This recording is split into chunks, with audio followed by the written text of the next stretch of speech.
Boa noite, sejamos bem-vindos nessa noite, continuando as nossas comemorações do aniversário dessa casa. O dia mesmo do aniversário da casa é dia 30, que é sábado. Estamos completando 78 anos de trabalho aqui. Então, é com muita gratidão que a gente está aqui hoje, que a gente recebe a cada um de vocês, para que juntos a gente reflita em mais uma mensagem do Evangelho, que a gente possa, unido aí em pensamento, né, buscando sempre aprender as lições que Jesus nos deixou, seus exemplos, aprender e saindo daqui, fazer, né? Agir, que é o mais importante. Então, a gente agradece, a casa agradece a presença de todos, a presença do James, que veio lá de Taquarituba, com a Cecília, gente boa pra caramba, porque Cecília, né? Então, a gente agradece a presença de vocês.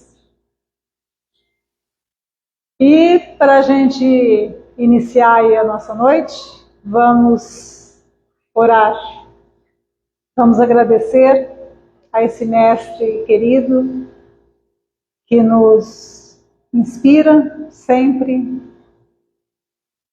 no caminho do amor, no caminho do bem. A Deus nosso Pai, que nos concedeu esta oportunidade encarnatória de estarmos aqui buscando caminhar com mais acerto, pedindo a Jesus, a essa espiritualidade amiga que nos auxilia, que nos ampara, pedindo o auxílio para a compreensão das mensagens e dos ensinamentos desta noite, que nós possamos, unidos nessas vibrações amorosas, compreender e seguir esse caminho que Jesus nos deixou, nos exemplificou, buscando pôr em prática os ensinamentos, buscando sermos melhores, a cada dia um pouquinho melhores, para seguirmos nessa trajetória, fazendo todo o bem possível, olhando para os nossos irmãos com um olhar mais amoroso, mais compreensivo, exercitando o perdão que tanto Jesus nos ensinou e nos exemplificou. Que possamos nessa noite sentir a sua presença, o seu amor que nos envolve, e sermos, saindo daqui, sermos exemplos vivos da sua luz e do seu amor para todos aqueles que conosco convivem. Obrigado, Senhor, por esta noite, por essa oportunidade, e que possamos ter uma noite de aprendizado, de muita luz e de muita alegria. Que assim seja. O James vai falar para nós sobre a fé, sobre a visão científica, filosófica e religiosa. Então vamos ouvi-lo. James, seja bem-vindo. Boa noite a todos. É uma alegria retornar a essa casa, principalmente numa data festiva, né? 78 anos, uma data onde essa casa de amor, de caridade, né? De paz, está com certeza comemorando também no âmbito espiritual. Enquanto nós estamos aqui encarnados, tenho certeza que a espiritualidade que aqui está também está cheia de júbilo, de alegria, de poder estar presente neste ambiente de paz, de oração, e que com certeza as vibrações aqui produzidas serão também utilizadas para ajudar tantos e tantos irmãos que nesse momento necessitam das boas energias do amor e da paz. Com esse pensamento, nós vamos dar início ao tema principal.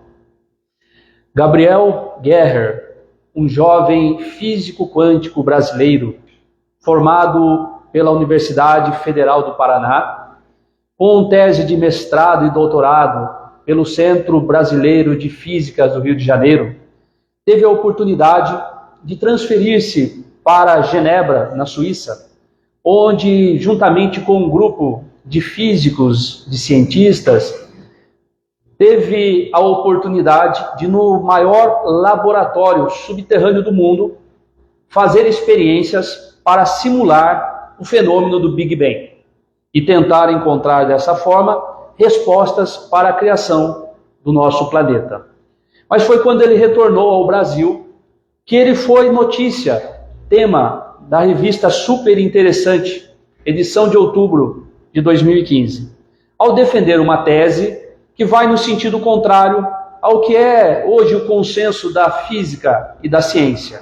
Defender a tese de que o nosso pensamento, ele é tão poderoso que ele é capaz de produzir energias e que essas energias que nós produzimos pelo nosso pensamento, pela nossa mente, são capazes até mesmo de mover a própria matéria.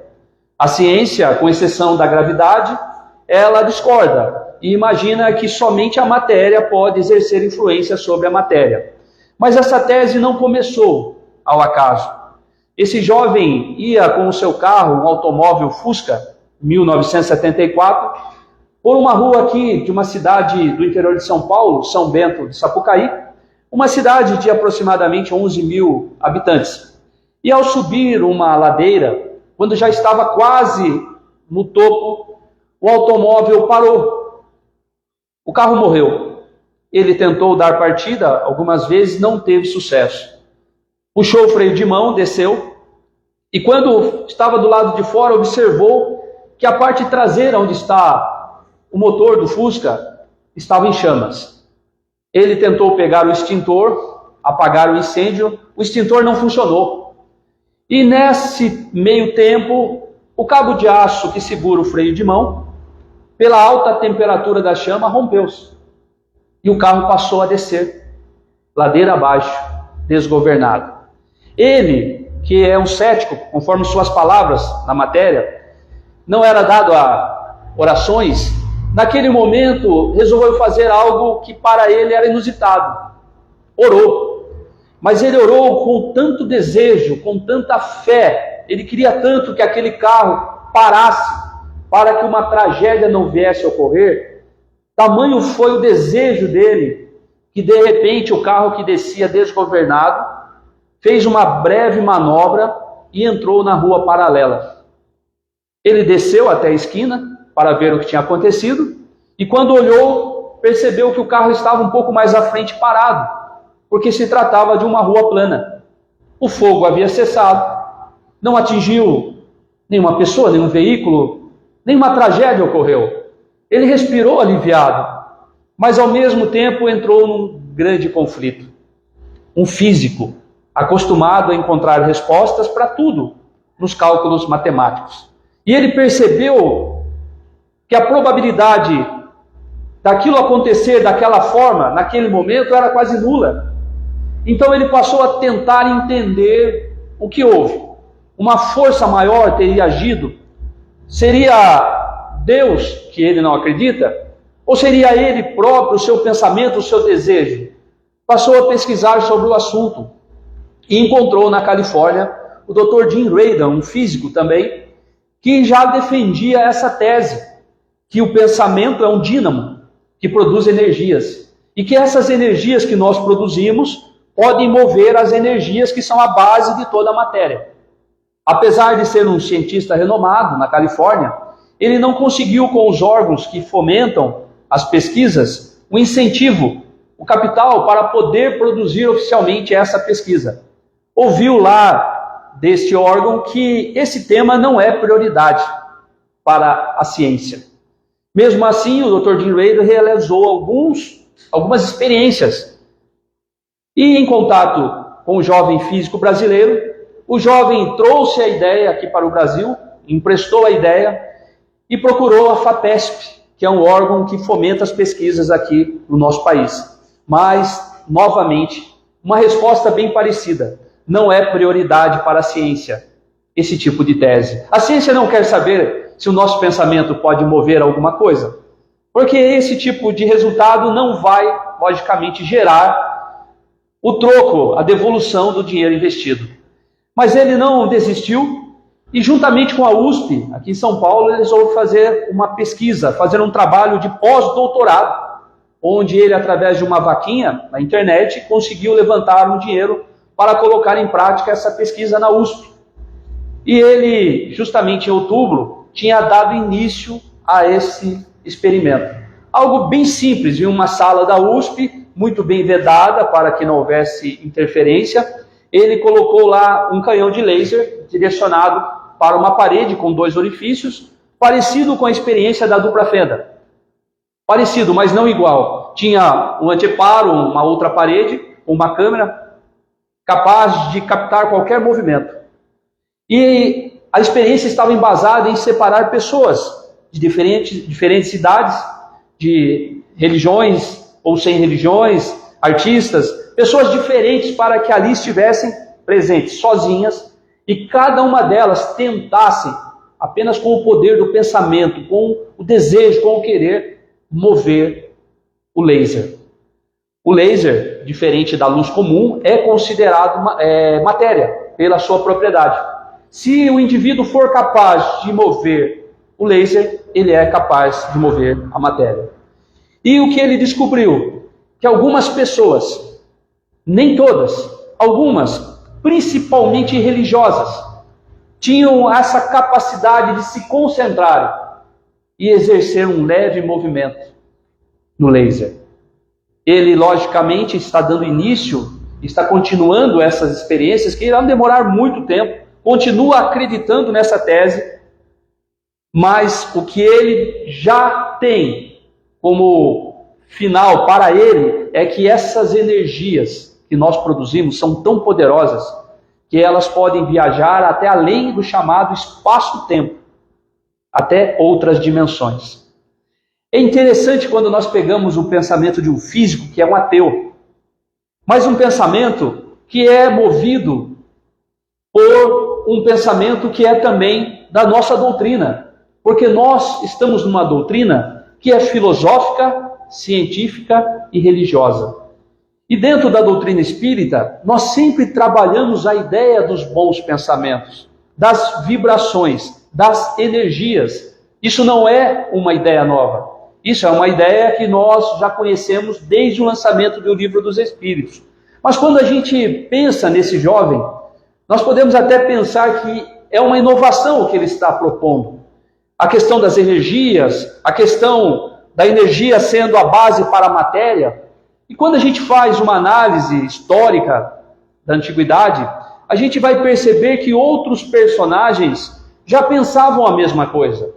No século V antes de Jesus, nós temos 2 personagens que ficaram famosos na Grécia, dedicaram suas vidas para estudar as energias, Leucipo e Demócrito. Os 2, na Velha Grécia, chegaram à conclusão de que tudo é energia, de que a própria matéria é energia, e que essa energia, a matéria, que é uma energia condensada, é formada por micropartículas. E já naquela época, estamos falando de 2.500 anos atrás, naquela época, eles chegaram à conclusão que a menor partícula era o átomo. Esse nome tem um porquê, uma palavra grega composta que significa a, não, tomo, divisível. Portanto, não divisível, menor partícula. E eles chegaram à conclusão de que tudo é energia. E quando nós pensamos em Leucipo e Demócrito, podemos também, na mesma linha, na Grécia, de raciocínio, citar Sócrates, que já defendia a tese do poder do pensamento, que dizia que através do pensamento nós podemos construir ou destruir, que através do pensamento nós podemos ser livres, mesmo quando estamos em uma cela. porque ninguém segura o pensamento. Ou podemos estar cativos, presos, mesmo quando aparentemente estamos livres. Porque se eu tenho um vício, aonde quer que eu esteja, eu estou preso a ele. Sabe o pensamento desse homem notável. Quando tomamos o seu discípulo mais famoso, Platão, como exemplo, ele segue na mesma linha de raciocínio. Quando ele vai propor a teoria ou a doutrina do eidos, das ideias, dizendo que nós estamos mergulhados no oceano de ideias. Então todos esses pensamentos, há 2.000, 2.500 anos atrás, já tinham essa base, mas aí veio o período da Idade Média. E quando a Idade Média começou, no século V, nós tivemos que simbolicamente sepultar toda forma de conhecimento. O conhecimento grego, romano, helenístico, tudo o que nós tínhamos foi sepultado durante quase 1000 anos, porque era proibido estudar, pensar, raciocinar, porque existia uma igreja medieval que dominava a todos através dos seus dogmas teológicos incontestáveis. Era o domínio pela ignorância. As missas eram realizadas em latim e somente os religiosos conheciam latim. Então ninguém entendia, ninguém sabia, ninguém lia, ninguém compreendia. Tudo o que acontecia era da vontade de Deus. A peste negra que dizimou 1/3 da Europa, a igreja atribuía a ira de Deus. E quantas pessoas iam para a igreja para orar mais, para aplacar a ira de Deus, mais se contagiavam, porque estavam juntas no mesmo ambiente. E dessa forma nós seguimos. E por isso mesmo, durante esses 1000 anos de profunda ignorância, alguns cientistas do iluminismo iriam chamar esse período de período da Idade das Trevas. Logicamente que não é um consenso a ideia de período das trevas, porque muita coisa boa aconteceu. Porém, a ideia de Idade das Trevas é porque nós sepultamos toda forma de conhecimento. Vem o ano de 1095 e de repente o Papa Urbano convoca as cruzadas para uma Europa que estava concentrada, rural, no feudalismo, uma Europa que não tinha comércio, que não tinha cidades, que tinha os senhores feudais e a igreja como instituição maior. E de repente o Papa vem e convoca os reis cristãos para uma jornada, uma guerra santa, para libertar o túmulo de Jesus em Jerusalém, que estava sob o domínio dos muçulmanos. Logicamente que nós sabemos que a ideia não era libertar o túmulo vazio de Jesus, mas sim as riquezas, as terras que o Oriente possuía. E partem os reis cruzados. E durante quase 200 anos as cruzadas trouxeram apenas morte e destruição, mas também fizeram com que o conhecimento, fizeram com que o comércio retornasse para a Europa com o fim das cruzadas. E aí a igreja já não conseguiu segurar mais. Veio o renascimento comercial. Com o renascimento comercial, o renascimento urbano, as cidades foram se formando, houve o êxodo rural, as pessoas deixaram o feudo, os senhores feudais foram perdendo o poder, e a gente passa a ter agora o renascimento cultural, o renascimento das artes, do saber, as universidades, e tudo isso agora vai trazer tudo aquilo que existia, mas que morreu. Por isso o renascimento. Só se renasce algo que já existia, porque senão seria nascimento. Então o renascimento é o renascer de um conhecimento profundo que já existia, mas que foi morto, sepultado. Vem o renascimento e homens notáveis como Lord Francis Bacon, considerado o pai da ciência moderna, irá dizer que um pouco de filosofia, isto é, uma filosofia superficial, leva o homem ao ateísmo. Mas uma filosofia aprofundada leva o homem diretamente a Deus. Homens como Lord Francis Bacon, como Voltaire, posteriormente, irão defender a ideia da necessidade de Deus.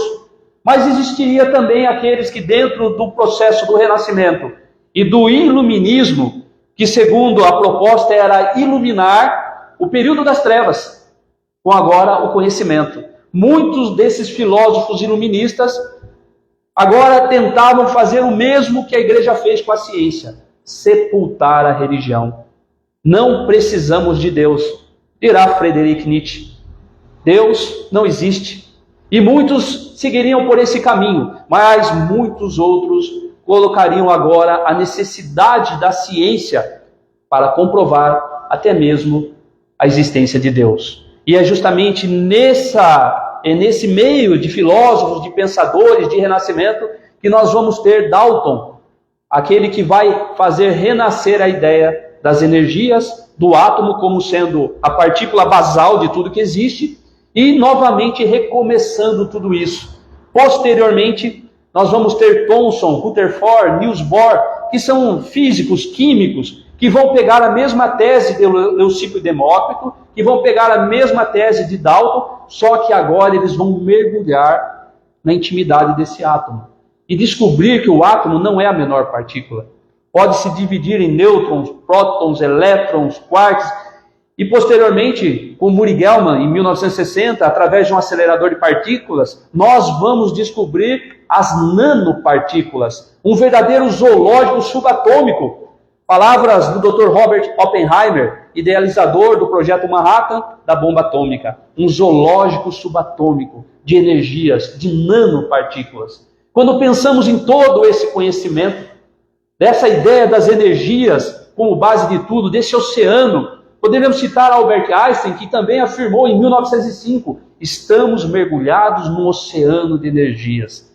As energias estão por todas as partes. E aí imaginamos o que a doutrina espírita tem a ver com todo esse conhecimento físico, científico. Como já disse, a doutrina espírita é a única doutrina que eu conheço que conseguiu alinhar dois extremos, que sempre caminharam distantes: ciência e religião. É uma doutrina que conseguiu colocar dentro de um local só a ciência, a religião, ligada por uma ponte que é a filosofia. A filosofia é a ciência do saber. Através do saber, do conhecimento, nós vamos conseguindo perceber que os dois extremos são importantes, que a religião nos liga a Deus, mas que a ciência também é um caminho que leva a Deus. Albert Einstein era ateu quando jovem, mas quando passou a estudar, e como disse Francis Bacon, quando se aprofundou dentro do conhecimento científico, percebeu que se Deus não existisse, seria necessário criá-lo para explicar o todo. Não há como estudar a ciência e não acreditar na necessidade de Deus. Voltaire, também um outro notável filósofo, chegou a dizer: não creio em Deus. E completou: não nesse Deus que os homens fizeram. Porque existe até hoje os deuses antropomórficos, os que nós criamos, a nossa imagem, criado pelas igrejas diversas, o Deus do temor, da ira, da vingança, da barganha. Existem deuses de todas as formas, mas esses deuses nós criamos. Voltaire diz que crê no Deus que nos criou, o que é bem diferente. Pensadores fantásticos, que nos dão toda uma base para ir compreendendo que é possível caminhar sim, juntos. E a doutrina espírita vai justamente trazer todos esses conhecimentos dentro de uma casa religiosa. Porque quando nós pegamos o livro da Gênesis, no capítulo 14, vamos encontrar Allan Kardec falando a respeito do fluido cósmico universal. Um oceano de energias onde nós estamos mergulhados, onde nós fazemos assim esse movimento, estamos passando energia de um lado para outro. Vai dizer que essas energias são neutras e que nós damos a ela, nós captamos essa energia e conseguimos dar a essa energia as características do nosso pensamento, da nossa mente. Podemos fazer luz ou trevas de uma energia que é neutra. Assim como a água é neutra e aceita tanto o remédio quanto o veneno, essas energias são neutras. E nós podemos fazer aquilo que nós desejamos com elas, construir ou destruir. Quando pensamos na proposta do jovem Gabriel Guerra, dizendo que esse pensamento, que essa energia pode mover até o espaço-tempo ou ultrapassar o espaço-tempo, estamos falando dessa energia que nós, na Casa Espírita, chamamos de vibração.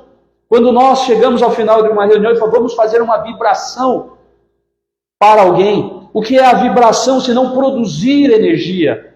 Porque há uma diferença em oração e vibração. Eu posso orar, Pai nosso que estás no céu, e são apenas palavras. Mas eu posso pensar, e nesse pensamento, no meu desejo, eu vou estar produzindo, vibrando, a energia está se movimentando, e quando eu penso na pessoa, a energia vai, e vai chegar aonde quer que ela esteja, até mesmo depois do espaço-tempo, até mesmo em outras dimensões. É fabuloso quando nós vamos vendo que tudo isso existe de fato, que tudo isso é dessa forma. Quando, em uma oportunidade em nossa casa espírita, perdemos uma companheira, uma trabalhadora do centro. O seu marido, hoje um trabalhador ainda, espírita, continuou seu trabalho, e em determinado dia, numa reunião mediúnica, ele, até então ninguém sabendo de nada, recebemos uma mensagem através da psicografia da Cecília, a minha esposa, e na psicografia dela dizia: meu querido, quero agradecer primeiramente o buquê de margaridas que você me ofereceu. Lindas e perfumadas, como sempre gostei. E ela vai narrando, mas até então, ao final, nós sabíamos quem era, mas ficou a grande dúvida: como ele ofereceu um buquê de margaridas no aniversário dela? E ao final da reunião, quando a gente conversa, no final da reunião mediúnica, sobre as comunicações, ele então confessou que naquela segunda, era uma quarta, naquela segunda tinha sido o aniversário dela, e no Evangelho do Lar que ele fazia e faz na casa dele, ele dedicou de presente de aniversário para ela um buquê de margaridas. Ninguém sabia, nenhum dos médios, eu não sabia. E naquele momento nós tivemos a prova. A velocidade, o pensamento chega em qualquer lugar. E o que nós pensamos, nós produzimos e materializamos. Ele materializou um buquê de margaridas e chegou até ela, a flor que ela mais gostava. Então nós somos capazes de produzir. O nosso pensamento está sempre produzindo. O grande problema é que a gente pode destruir ou construir de acordo com a forma que nós usamos esse pensamento. Vamos percebendo que Jesus quis nos ensinar algo quando ele diz: seus olhos são a lâmpada do teu corpo. Se teus olhos forem bons, todo o teu corpo estará iluminado. Observa, porém, se a luz que há em ti não são trevas. Porque se forem trevas, que grandes trevas haverão de ser. Nós podemos ser luz ou trevas, de acordo com o que nós pensamos. De acordo com o que nós acreditamos, produzimos energias essas que estão aqui por todas as partes. André Luiz, espírito, fala através da psicografia veneranda de Francisco Cândido Xavier, em suas obras Mensageiros, Mediunidade, sobre as faixas mentais que circundam a Terra, faixas de amor ou de ódio, que são alimentadas por nós, mas que numa verdadeira simbiose, nós também nos alimentamos delas. Todas as vezes que eu penso ódio, ira, vingança, eu estou produzindo energia. E essa energia ruim, de ódio, de vingança, alimenta uma parte dessa energia que circunda a Terra. E automaticamente eu me alimento também da mesma energia. Então, quanto mais eu sou negativo, mais negativo eu vou ser. Mais a recíproca é verdadeira e positiva. Quanto mais eu penso bem, mais o bem eu vou produzir. Quanto mais eu tenho fé e acredito, mais eu vou produzir dentro daquilo que é a verdadeira missão de todos nós, ajudar no progresso evolutivo do planeta. Então, quando nós pensamos nisso, nós somos colaboradores ou não daquilo que acontece no planeta. Quando nós reclamamos da guerra na Síria ou na Palestina, nós esquecemos que as pequenas guerras que nós causamos no nosso lar, as microguerras, quando discutimos por coisas banais, quando produzimos sentimentos ruins, nós estamos lançando isso, e isso vai alimentar, logicamente que proporcionalmente, as guerras que estão acontecendo. E aí nós pensamos, quando isso vai acabar? Quando as guerras vão acabar? E a pergunta é, quando nós vamos deixar de fazer guerras, as microguerras, dentro da casa, dentro do trabalho, dentro de uma casa espírita, porque elas existem em todos os lugares. a falta de humildade, a falta de tolerância. A pergunta é quando nós vamos modificar isso. Porque quando nós modificarmos, o mundo se modifica. Porque nós somos o mundo. Nós formamos um micromundo. Nós achamos quando eles vão parar de brigar, palestinos e judeus. E nós, quando vamos parar de brigar, família. Se nós não conseguimos, às vezes, nos entender em família, imagine a dificuldade deles se entenderem como povos diferentes, culturas diferentes. Então não é uma tarefa fácil, porém é uma tarefa possível. E é isso que Jesus espera de nós. Então essas energias que vão sendo movimentadas podem ajudar ou podem destruir pessoas. Mas essas mesmas energias explicam tudo aquilo que até hoje muita gente acha que é inexplicável. Os chamados milagres. As coisas que acontecem que não têm resposta, mas que a doutrina espírita, que não vai até a superfície, mas que mergulha para descobrir as causas, que mergulha para ter o conhecimento, que vai atrás da verdade, porque Jesus disse um dia, conhecereis a verdade, e a verdade vos libertará. Que verdade ele está dizendo? O conhecimento. Não há nada mais valioso que o conhecimento. O conhecimento ninguém nos tira. O conhecimento nos deixa livre dos grilhões da ignorância. É a ignorância que nos faz sofrer. A ignorância que não nos deixa ver que muitas vezes estamos sofrendo por coisas da terra. Mas nós não somos da terra. Nós estamos aqui, mas não somos daqui. A partir do momento que você vai descobrindo que você está apenas de passagem aqui, que todas essas coisas aqui ficam, mas o que você leva verdadeiramente é o que você é, o que você se torna. A partir do momento que eu descubro que quando eu abro os braços para doar, é aí que realmente eu ganho, e não quando eu fecho para trazer para mim segurar, porque tudo que eu tento segurar fica, mas tudo que eu ofereço, carrego comigo. Quando a gente passa a descobrir tudo isso, a gente percebe que o sofrimento, que até então a gente tinha, ele não tem motivo de ser, porque nós estamos aqui para apenas uma vida muito rápida, um sopro. É como um aluno que pega um uniforme, que é o corpo carnal, vai para a escola, tem que cuidar do uniforme muito bem, porque na escola precisa-se do uniforme, mas a escola não é a casa dele.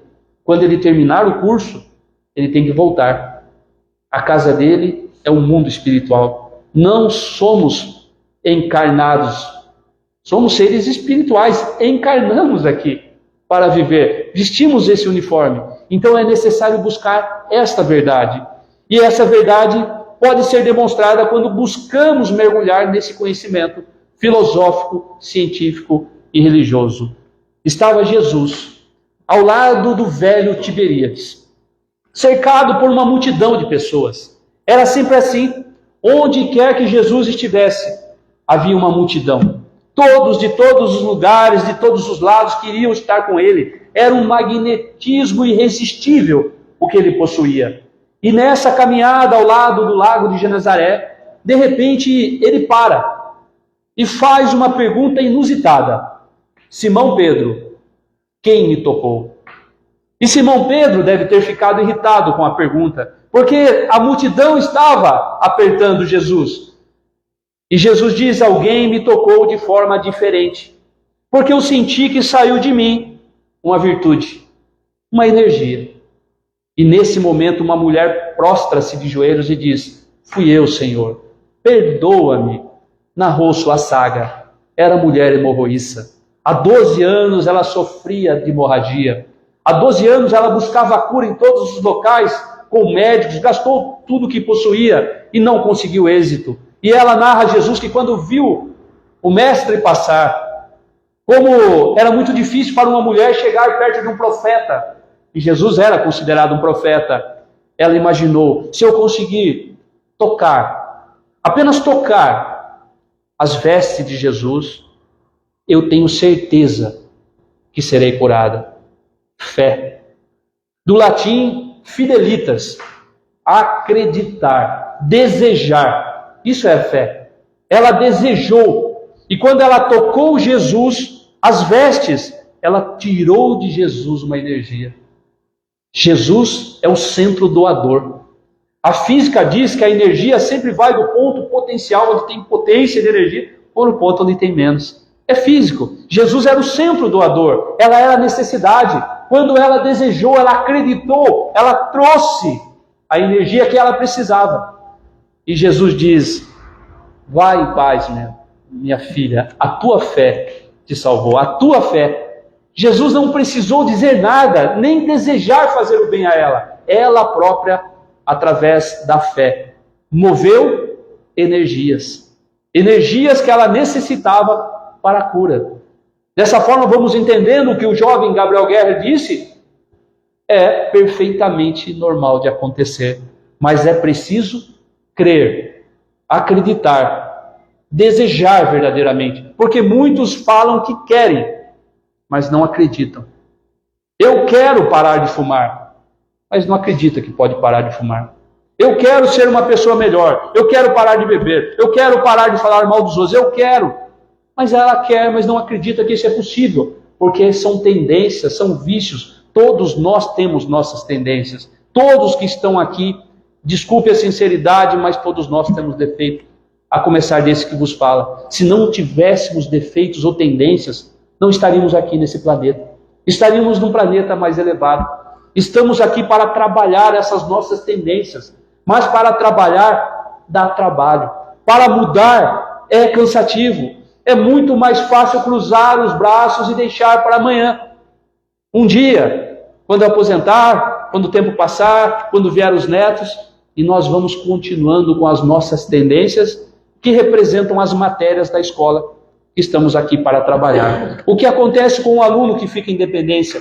Às vezes ele pode ser excelente em matemática, excelente em português, mas é zero em geografia e história.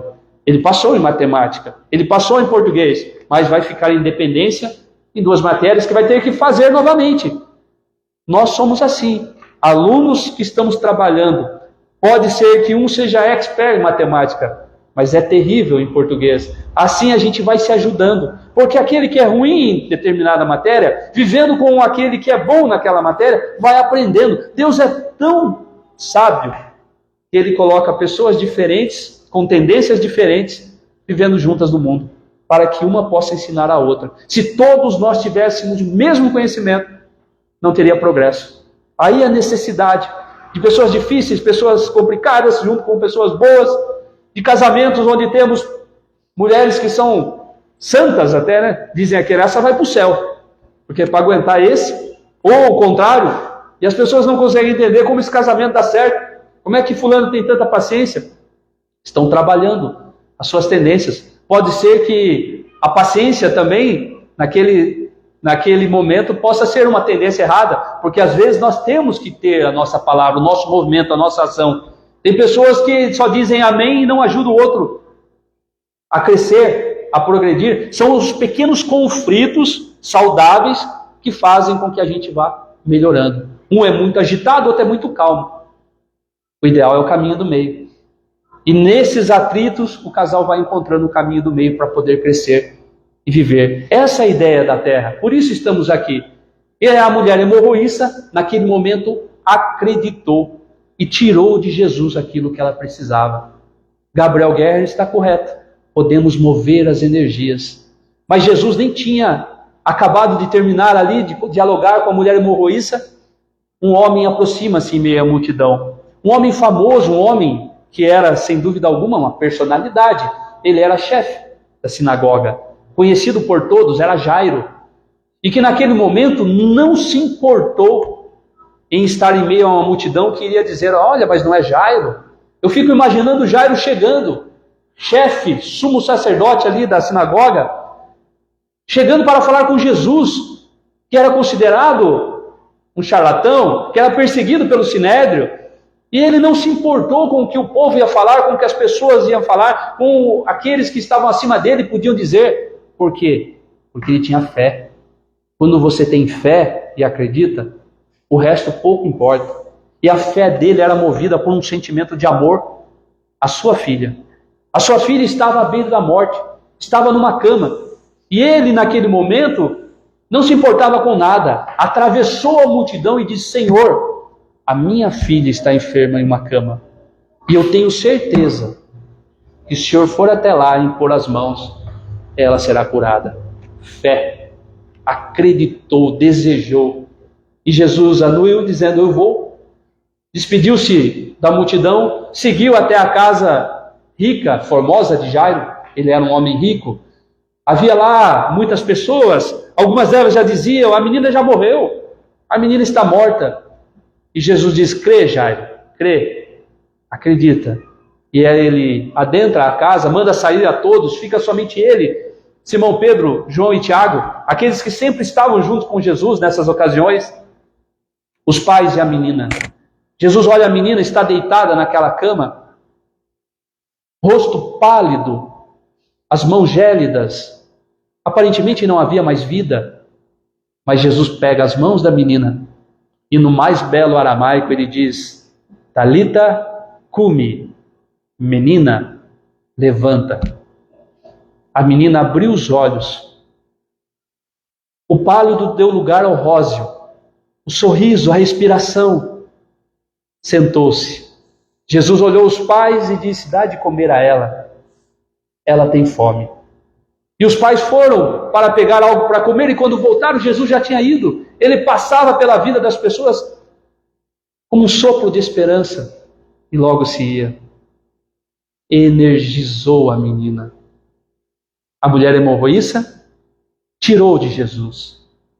A filha de Jairo recebeu de Jesus. Ele desejou energizar ela. Ela não estava morta. A ciência nos fala da letargia, esse processo onde nós passamos por uma quase morte. O corpo enrijece, a respiração praticamente cessa, funciona apenas os órgãos basais. Os órgãos periféricos, eles param de funcionar. As pontas dos dedos, as artérias passam a apodrecer até, mas ainda existe vida, a vida não cessou. Dirá alguns estudiosos dentro da doutrina espírita, que isso faz parte de processos de antigos suicidas ou homicidas que emparedavam seus inimigos, que iam morrendo lentamente, ou suicidas que desperdiçaram a energia vital, e que agora vinham e sofriam uma queda de energia. E naquele momento Jesus energiza a menina, aquilo que nós conhecemos como o passe. Que segundo Allan Kardec, na questão de número 70, na nota de rodapé, ele diz que o passe é justamente esse fluido cósmico que a gente pode dar a nossa propriedade a ele, transmitir para o indivíduo, curá-lo e retardar até mesmo o momento da morte. Allan Kardec, nota de rodapé da questão número 70. As energias sendo usadas. O que foi que Jesus fez naquele momento? Transmitiu a energia, curou e retardou o momento da morte. Nada que não se possa ser explicado e nada que nós não possamos fazer. Porque Jesus disse, tudo o que eu faço, podereis fazer e muito mais se acreditar. Se tiver fé, basta que nós tenhamos fé, que acreditemos e que passamos a usar tudo isso ao nosso benefício, para o bem e não para o mal. Jesus agora está entre as montanhas da Samaria e 10 leprosos descem da montanha. E mesmo distante, um deles se adianta e diz, Senhor, se tu quiseres, poderá nos curar. Jesus é tomado de compaixão naquele momento e diz, eu quero, sede limpos. E as feridas iam fechando, as carnes tremendo, porque as energias que naquele momento ele enviou eram as energias curadoras. Energias essas que Jesus conhecia, todas, porque ele é o governador desse nosso planeta. Foi a ele que Deus ofereceu a governança. Segundo o Espírito Emmanuel, no Caminho da Luz, há 4 bilhões e 500 milhões de anos atrás, quando isso aqui era uma bola incandescente ainda. Sobre todo o processo do resfriamento, que até hoje não se resfriou, porque a Terra ainda dentro é lava, ela ferve. Por isso os terremotos, porque de quando em quando placas imensas que estão sobre o líquido se movem através dos gases e nós temos pequenos terremotos. O resfriamento ainda não aconteceu total, mas Jesus foi administrando todas as leis que regem esse nosso planeta. A meiose, a mitose, a biologia, a lei da gravidade, ele conhecia todas elas. conhece porque foi Ele que criou. Para Ele não era complicado caminhar sobre a água. Para Ele não era complicado transformar água em vinho. Um líquido insípido, inodoro, em um vinho saboroso. O que era para Jesus mover átomos, nanopartículas. O que era para Jesus multiplicar pães e peixes, poucos em muitos, para alimentar uma multidão de mais de 5.000 pessoas, dirá o Evangelho, tirando mulheres e crianças. Para Ele não era complicado, porque Ele conhece todas essas leis. Leis que nós estamos passando a conhecer com o tempo. A lei da gravidade nós já conhecemos, conseguimos usar a nosso favor, conseguimos colocar um avião com toneladas no céu, porque conhecemos a lei da gravidade. Conseguimos colocar navios imensos na água e ele não afunda, porque passamos a conhecer essas leis. E quando conhecemos, usamos ao nosso favor. Utilizamos a energia atômica para a cura do câncer, enquanto outros ainda utilizam para a destruição. Vamos percebendo que todo esse conhecimento nós vamos adquirindo e podemos usar para construir, mas é uma escolha nossa, do ser humano. Por isso a doutrina espírita vem trabalhar dentro da razão, dentro do conhecimento, para mostrar a todos nós que a vida tem um sentido, que tem causa e efeito, ação e reação, nada acontece por acaso, são escolhas. Se nós estamos vivendo uma vida que é um verdadeiro inferno, é porque nós estamos enxergando um inferno. Nós estamos vibrando esse inferno. O Papa João Paulo II, o saudoso Papa, chegou a afirmar, no ano de 1986, na Basílica de São Pedro, que em suas reflexões chegou à conclusão que o céu e que o inferno não eram locais encontrados ou encontráveis geograficamente falando. Que o céu e o inferno estão na nossa consciência. Até parece que ele leu a questão de número 621 de O Livro dos Espíritos, onde está escrito a lei de Deus? Na consciência. Onde quer que nós estejamos, tudo está aqui. Vivemos o céu ou o inferno aqui na terra. Hoje, nesse momento, tem pessoas que estão agradecendo a Deus e vivendo um verdadeiro céu aqui na terra, na mesma cidade, de repente no mesmo lar. Enquanto tem pessoas que estão vivendo um verdadeiro inferno, porque cada um vive aquilo que acredita. Cada um valoriza aquilo que acha que tem valor. E é por isso que nós vamos ver tanto sofrimento e dor, porque nós não aprendemos a usar o nosso pensamento, esse dínamo que produz, ao nosso favor. Nós somos deuses. Jesus diz, vós sois deuses, vós sois luz, faça brilhar a vossa luz. Ele sabe e acredita no nosso potencial, mas nós achamos que sou eu. Trabalhar lá no centro, ajudar o rei com a Cecília, mas eu sou tão pequeno, não sei nada ainda. Um dia eu quero. Somos luz. Faça brilhar sua luz. Temos que acreditar. Ninguém se fez da noite para o dia. Nenhum missionário surgiu de uma hora para outra. Todos passaram a acreditar. E acreditando, foram se alimentando do bem e sendo alimentados. Madre Teresa de Calcutá, quando deixou o convento de Nossa Senhora do Loreto, quando era uma simples monja que ensinava inglês para outras freiras, quando foi visitar Calcutá, quando pegou aquele trem lotado, cheio de pessoas que não conseguiam nem se movimentar, nem respirar ali dentro, quando chega em Calcutá, ela vê a parte bela de Calcutá, porque Calcutá foi uma colônia dos ingleses. Há muitas construções belíssimas, mas ela foi para a periferia. E lá ela viu a fome, a dor, a desnutrição, o analfabetismo. Ela viu a lepra, pessoas caídas no chão, atiradas pela própria família, porque a lepra, extremamente contagiosa, fazia com que você fosse obrigado a colocar para fora o seu familiar. E as pessoas eram atiradas em verdadeiros lixões para morrer. E Madre Teresa viu aquilo e tomou um choque. Ela achou que ela era uma servidora de Jesus ensinando inglês. Ela volta para Nossa Senhora do Loreto, para o convento, vai até os seus superiores e diz, eu desejo abandonar o convento sem abandonar a ordem, né? Castidade, humildade e pobreza para servir Jesus. E muitos disseram, mas o que você pode? Uma mulher de 1,55 m de altura, de constituição frágil. tomada por pneumonias constantes. O que você pode fazer? Ela não se importou com o que as pessoas pensavam. Ela pegou a sua sacolinha com seus objetos pessoais, mais uma amiga a acompanhou, ela foi para lá, começou o seu trabalho, arrastava aqueles homens do lixo, levava para um local que ela arrumou e conseguiu, onde limpava a lepra, onde dava um caldo, um alimento. E muitos diziam, mas ele vai morrer.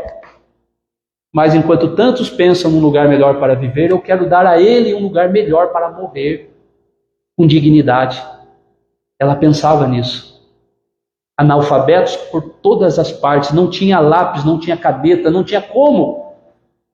Mas ela acreditava. E ela cortava galho de árvore e usava o galho para escrever na areia, alfabetizar as crianças. Apagava com os pés porque não tinha caderno e foi alfabetizando crianças.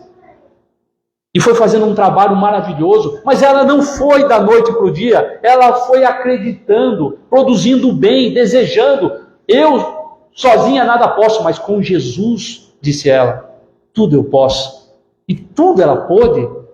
Tudo ela conseguiu, com 1,50 m, com a fragilidade, se tornou Prêmio Nobel da Paz. Conseguiu diversas instituições para dar um lugar melhor para as pessoas morrer. Ela acreditou, desejou, trouxe para ela fé. E quando foi homenageada no Prêmio Nobel da Paz, um repórter britânico perguntou a ela, madre, nem era uma pergunta, era um ataque pigmeu, daqueles que não podem crescer e tenta abaixar quem já cresceu, moralmente falando. Madre, a senhora sabe que o trabalho que a senhora realiza, ele pode ser muito bonito, mas em verdade não salva o mundo. Esse trabalho, a senhora sabe que é muito pequeno perto dos problemas que o mundo tem. E ela não se perturbou, porque ela sabia que ela estava acima daquilo. Que o seu trabalho não era um trabalho para mostrar para as pessoas, ela não estava no Prêmio Nobel da Paz para ser famosa, mas para conseguir com aquela exposição donativos para ajudar mais gente. E sem se importar, ela disse, meu filho, de fato eu sei que o trabalho que eu tenho realizado, muito pouco, é muito pequeno, meu filho. Eu sei que o trabalho que eu realizo, meu filho, não é mais do que uma gota no oceano. Mas sei também que esse oceano seria menor se lhe faltasse uma gota. Alguém que acreditou e conseguiu ser um exemplo do que é o Evangelho de Jesus. Alguém como nós, que acreditou que podia fazer diferente. Enquanto muitos de nós acreditam que não conseguem mudar nem a própria vida, sendo que nós somos senhores do nosso pensamento. Nós podemos ser aquilo que acreditamos. Não existe barreira para o nosso crescimento. É apenas a ociosidade e as dificuldades que nós mesmos plantamos aqui. É necessário mudar esse pensamento. É necessário ser luz, acreditar, pensar por que estamos na Terra. Por que estamos aqui encarnados? Será que é só para trabalhar, para produzir, para comprar um carro melhor, para comprar uma casa? Isso tudo é necessário no processo, mas não é o mais importante. Buscai primeiro as coisas do céu. Primeiro. Ele não diz para abandonar o resto, buscai primeiro as coisas do céu. E tudo mais vos será dado em acréscimo. Quando nós pensarmos e tivermos que escolher, primeiro as coisas do céu. Primeiro ajudar, produzir, sermos luz, trabalhar as nossas energias, desejar, acreditar e, acima de tudo, ajudar a construir. Enquanto todos falam na TV e nas mídias, esse mundo está perdido, que mundo é esse? Corrupção, guerra, filhos matando pais, pais atacando filhos. Lembremos que Jesus já havia anunciado sobre isso. Ele já havia dito já há 2000 anos, ouvireis falar de guerras e de rumores de guerras, de nações contra nações, de filhos contra pais, de pais contra filhos. Não vos preocupeis, é necessário que assim ocorra, mas não é o fim. Não é o fim, é a transição, é o processo da mudança. E se não é o fim, nós podemos ajudar para que isso venha a mudar. Nós espíritas, que temos o pensamento voltado para o verdadeiro Cristo, que é Jesus. Porque, com toda desculpa às outras religiões, mas nós espíritas descrucificamos Jesus. O nosso Jesus é outro. O nosso Jesus é aquele homem bom e simples dos caminhos empoeirados. O nosso Jesus é aquele que diz: as aves têm seus ninhos, os animais seus covis, mas eu, filho do homem, não tenho uma pedra para descansar a cabeça. O nosso Jesus não é aquele lá distante, na cruz, lá em cima. É sim aquele de braços abertos, mas perto de nós, oferecendo para que nós possamos acreditar, estar verdadeiramente com Ele. Aquela multidão que acompanhava Jesus ao lado do Tiberíades estava com Jesus, mas naquele momento só a mulher hemorroíça conseguiu viver Jesus. Só ela conseguiu trazer Jesus para ela, porque ela desejou verdadeiramente. Nós estamos hoje aqui, numa casa espírita que tem como maior símbolo, líder, mestre, Jesus. Mas é preciso trazer Jesus para as nossas vidas. É preciso seguir aquilo que Ele ensinou. É preciso, pelo menos, tentar para dessa forma mudar a nossa realidade. Ninguém vai conseguir mudar a realidade da vida se não mudar o seu comportamento perante a vida. A vida só muda perante nós quando nós mudamos a nossa forma de agir perante a vida. Existem pessoas repetindo as mesmas coisas durante muito tempo e querendo resultados diferentes. Isso não existe. É preciso repensar o que estamos pensando, o que estamos desejando. Cuidado com vossos pensamentos. Jesus diz: não cometereis pecado nem pensamento, porque o pensamento é o primeiro estágio para o erro. A importância do que pensamos, a importância de ser luz, é a importância de estarmos sendo verdadeiros exemplos do Evangelho de Jesus, porque nós espíritas podemos, através da nossa forma de agir, de pensar, de falar, podemos modificar a vida de muitas pessoas. Palavras, elas são muitas vezes em vão, mas os exemplos arrastam multidões. Os exemplos conseguem transformar. Mohandas Karamchand Gandhi afirmou um dia que se o amor de um único homem atingir a plenitude, será capaz de anular o ódio em milhões. E ele conseguiu o estágio do amor na plenitude. E neutralizou o ódio em milhões. Não obstante, morreu pelo ódio de um radical que o matou, assassinado. Mas ele foi instrumento do bem. É preciso pensar. As energias estão aqui. Recebemos no momento do passe, mas não só no momento do passe. Quando estamos na nossa casa, quando acordamos de manhã, olha para cima, agradece: Pai, obrigado. Pai, obrigado pela vida, eu estou respirando, obrigado porque eu estou andando, eu estou vendo, eu estou ouvindo. Mas e os problemas? Os problemas sempre os terei.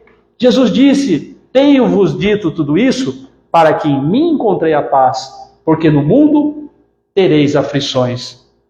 Mas ele completa: lembrai-vos de mim, eu venci o mundo. É bem diferente. Nós estamos tentando vencer no mundo. Jesus venceu o mundo.